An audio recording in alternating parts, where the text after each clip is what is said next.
Princess Honorio. Let's do unboxing haul what I got from Temu. Anyway, flexing my necklace. It's fashion. It's if you want guys to order, let me know. It's like a inspired Bulgari set, snake edition. Okay, let's start. First item, I got this blazer. Especially now it's getting warmer, spring, and it's cover for going church. This one color is cement green or yellow green, what you call it. Okay, next item guys, I got this one spring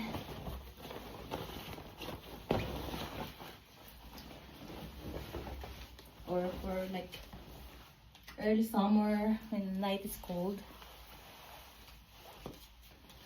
Okay,